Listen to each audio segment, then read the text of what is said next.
It's a faceless caseworker back at it. Gangbangers mentally ill. Let me get my keys out of here. Gangbangers mentally ill. Because they say if you do something multiple times and you keep getting a bad output, that means you're insane. Are gangbangers mentally ill? Now, I'm not saying this for a medical purpose to get their Medicaid cards or whatever they got from the government and to pay off for their gun wounds. What I'm saying is, are gangbangers mentally ill? We have rapper Lil Reese. Apparently was beat down and shot. Allegedly, these stories are alleged. We don't have a court docket to verify any of this stuff. But we got rapper Lil Reese coming from Chicago. He used to be for Chief Keef's crew. Don't know what he does much. He puts a little verses out here and there on YouTube, stuff like that. Don't really see any major releases from major record companies or any big independent thing. Don't know how much of a following he has, but they do call him the Grim Sleeper online. I don't know if this is a Twitter, YouTube thing. I don't know if he's making any money off of that. If he has a Shopify website selling Grim Sleeper t-shirts.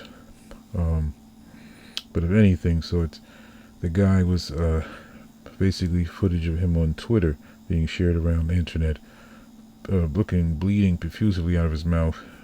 Apparently, he had some veins popping out of his forehead, and some other guy crawls out, looked like he was shot in his mouth. But they're all standing up, like the injuries are not life-threatening. But Lil Reese does, later on, another video shows him talking and speaking, so apparently he's not dead. But this is not the first time this guy has been in a situation. Not too long ago, he was shot driving in his neck. Someone shot the car up and he was shot in his neck, almost died. Now this is a guy who's probably about 100, maybe 40 pounds, maybe smaller than that, 120. Might have a chronic condition. Has very low body weight. I mean, he's been shot multiple times. And possibly, allegedly he was committing an act of crime, stealing cars, Grand Theft Auto. So the first thing is that, you get shot once, you would think a person would not go back to their behavior. Alright, now he's not a kid. If you're a teenager, you make mistakes. You may follow groups, you may do different things. But we're talking about a grown man here who also had a record career. He actually had a record deal around the time when Chief Keef was very, very popular. If you don't know the song, you can find Don't Like. We're just going to leave it like there. Lil Reese had a few songs I liked that came out. Yes, the Faceless Caseworker does listen to hip-hop music. He's all up in it. Rock it in my car. Shout out to Sirius X Radio. I own some stocks in that company. They need to do something to make that stock move, but that's another story. But the Grim Sleeper, Lil Reese, the same behavior, on and on, repetitive. Clearly somebody would say if he's making this mistake, he must be insane, right? Would we say that the guy's insane? Maybe he's a gangbanger, known Chicago gang, and I believe he's in the Black Disciples, whatever gang he may be in. But to repeat the repetitive behavior over and over and over and over, that just crazy, because you're not getting any good out there. Regardless if you're in a gang, you say, okay, I joined a gang at 12 for protection for my neighborhood. Friends die, things happen, but you like, okay, I'm conscious of the good life. I'm conscious of, hey, because even, dudes in gangs go on vacations, they go to Miami, they go to Las Vegas, they go do this. They know there's a good life and good things, good place to be, and good living. So what part does it come when you say, okay, maybe I should just work on my rap career, try to fund it, make it do a little better, do something, try to network. But no, I'm going to say, you know what, I need some money, so let's go steal a car and try to sell it. Like, what where does the logic fall into play with this type of behavior? Like, when does somebody say, you know what, man, this might not be really good for me? You know, because in the field that I work in, the faceless caseworker works in the field with severely mentally ill individuals. These are individuals who may make behavior and actions, things of that nature, that may be repetitive, that may be bad for them. Alright? Some of those things are heavily smoking cigarettes, which is bad for your health, not taking your medication,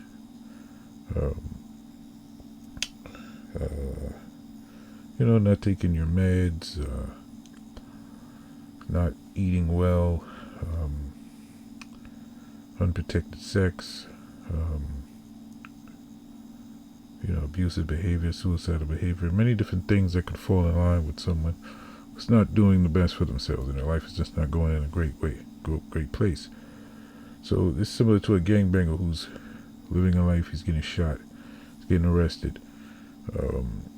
His family, his house gets raided by police. He loses his custody of his kid. And there's nothing good coming out of it. Nothing. So when he asks the gang, we say, hey, what's good out of it? Yo, my friend, we have good times. Besides that, what else does it come out of it? And say you want to be a good man, you want to grow. Because I'm sure you watch gangster movies and you've seen some of the gangbangers. Most of them are trying to get money, become big, and float off in the sunset. Gangs in the hood, you never really hear those stories. It's just about riding out until my eyes don't see a sunset. There's never really no happy success story coming from a gang, except let's be rappers and blah blah blah blah. So we'll go to jail. So what is this? Is this a mental illness? If you listen to the story here right now, Faceless Caseworker, subscribe, because we got more questions coming on that affect the community and affect different things that we live in our society. I'm gonna ask these questions. Today is gangbanging, gang behavior, thug life, spinning the block. Any of you consider this a mental illness? If you do it once, twice, you keep repetitive crime behaviors. Is it a mental illness? Comment below. Let me know what you think. Do these people need mental health? Do they need some kind of new therapy that doesn't exist? Some person-centered care that will only work for those who commit crime? Would that be something that would reverse the mental illness or the mind state of a person who commits violent crimes or just crime behavior and doesn't see or perceive other options and other ways that you could make money because they're there? You don't have to knock off a jewelry store. You don't have to set your friend up. You don't have to stick up the guy you're trying to buy weed from. You don't have to rob the guy who's trying to sell his car to you on Craigslist. You don't have to snatch people's iPhones. You don't have to rob a rapper for his jewelry or kill a rapper for some jewelry. I'm sure he probably would have gave you, shoot innocent kids, all the other revenge and the revenge murders. What is it? Is this, grieving, revenge, all these things are basically when the mind is in a weak state. And all these things actually have therapy, revenge. That's something that you can talk about with a therapist or talk about with someone who knows, professionals such as the faceless caseworker or anyone in my field, to speak about the revenge and the feelings you have where you want to avenge your friend's death or your relative's death. What those feelings and emotions, or why do you feel that way? Why do you want to take another person's life?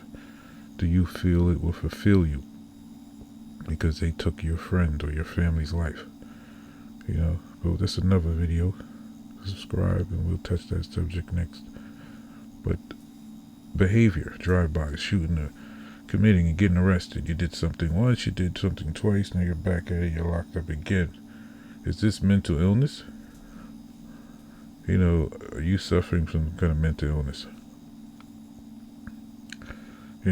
Like your family would say, when I would get in trouble when I was young, my father would say, hey, is there something wrong with you? Like, why do you keep doing the same thing? Like, why do you out of everybody got to be the one that's doing the messed up stuff, huh? Why are you always getting in trouble? What's wrong with you? You know, took me to therapist. Therapist is like, oh, there's nothing wrong with him. He's a tall guy. He'll survive in jail. This is what the therapist said. So that's why today I make sure that in my job I make sure that I do the best and help everybody. I don't care where you're from, the hood. I don't care what part of New York, United States, LA, Texas, China, Hong Kong, Puerto Rico, Dominican Republic. I don't care where you came from. But the faceless caseworker will help you out.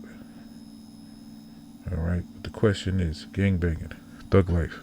Is this a mental illness? What do you think? Every day we see shootings, murders, robberies, crazy thugs who shoot their girlfriends. We don't want to be with them no more. Why? Because you're crazy. Perfect easy example. Don't want to be with you no more. Why, honey? Because you're crazy. You're sick. You're a psycho. You're a madman. You want to eat the kids. We don't want you around anymore. We're changing the locks. The locksmith, he puts super bolts on the door. We don't need you around anymore, okay? Sick people out here. We got to do something. The question is, are these mad psychos, gangbangers, can they be fixed? Is this a mental illness? Is there a pill they can pop to stop them with this madness of, I didn't have a father, or, the community, the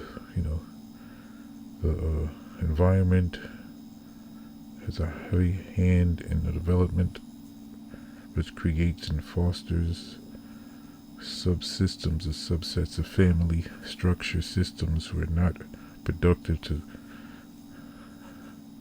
the society, the dominant society, which clash,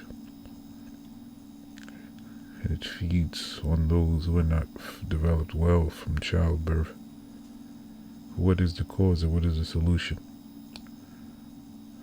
How do you eliminate this? There's nothing productive. Those gang members, there's people doing productive things now. But let's be for real. There's nothing productive out of being a gangbanger. There's many other things you can join. Go join an opera. Go learn how to play a piano. Go join the gang, the band in the college, the school, the high school. Go play tennis.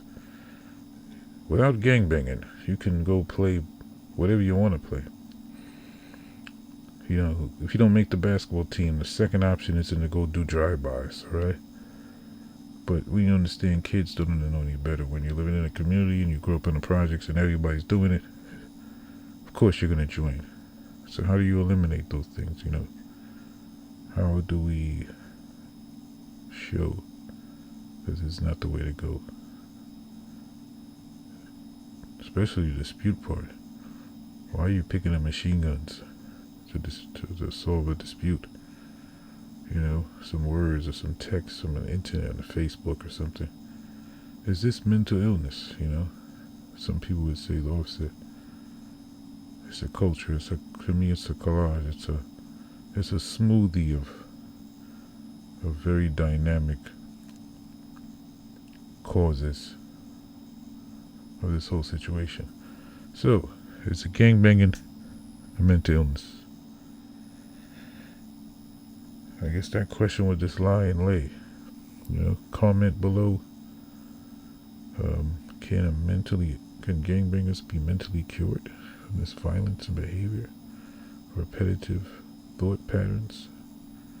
Can 100 YouTube motivation videos fix their brains, or will they continue to do the same thing over and over and over and over again? People like Little Reese. You have the rapper Baby who said he will shoot another person in a Walmart store if they mess with him. Hey, Mr. Little Baby, you can talk it out, man. You sat down with your record contract, right? And talked that out. Did you shoot the guy if he said the number's too low? Little Baby, threaten your pockets. You glorifying homicide and murder. It's not a cool thing, man. Too much violence in the world today. We can take control of our own inner selves and become better people. And have fun, Why kill when we can do things like skiing, go to Brazil, run down the sand or something. Especially when you're living in America and, food is abundant and everywhere. But the question is, is that a mental illness? Is wilding, is mobbing a mental illness? Is spinning the block a mental illness? Is it just because the person is violent? What type of pain is this person suffering when they want to retaliate for the loss of a family member?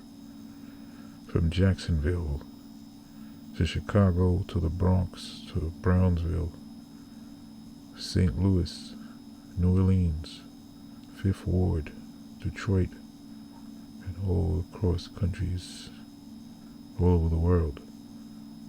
Is gangbanging mental illness? I'm the Faces caseworker. Please subscribe, and I'll talk to you guys in the next one.